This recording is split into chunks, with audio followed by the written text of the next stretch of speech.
ಎಲ್ಲರಿಗೂ ನಮಸ್ಕಾರ. ಪ್ರೇಮ್ ಕ್ರಿಯೇಟರ್ಗೆ ಸ್ವಾಗತ ಸುಸ್ವಾಗತ. ಇದು ತುಂಗಭದ್ರಾ ಅಣೆಕಟ್ಟು ಅಥವಾ ಪಂಪಸಾಗರ.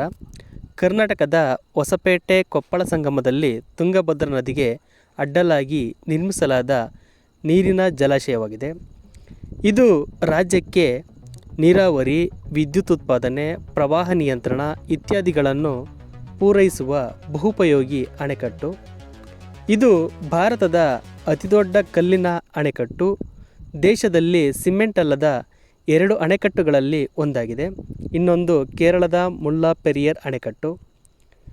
ಈ ಅಣೆಕಟ್ಟನ್ನು ಸುರ್ಕಿಗಾರೆಯಿಂದ ನಿರ್ಮಿಸಲಾಗಿದೆ.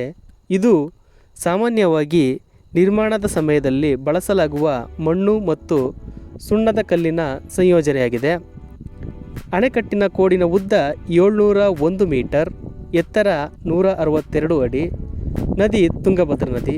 ಹಾಗೆಯೇ ಎಲ್ಲರೂ ಈ ಒಂದು ಕಿರು ಪ್ರಯತ್ನವನ್ನು ಲೈಕ್ ಮಾಡಿ ಹಾಗೂ ಈ ಚಾನಲ್ಗೆ ಸಬ್ಸ್ಕ್ರೈಬ್ ಆಗಿ ಎಂದು ಕೇಳಿಕೊಳ್ಳುತ್ತಾ ಇಲ್ಲಿಗೆ ಈ ವಿಡಿಯೋವನ್ನು ಮುಗಿಸುತ್ತಿದ್ದೇನೆ.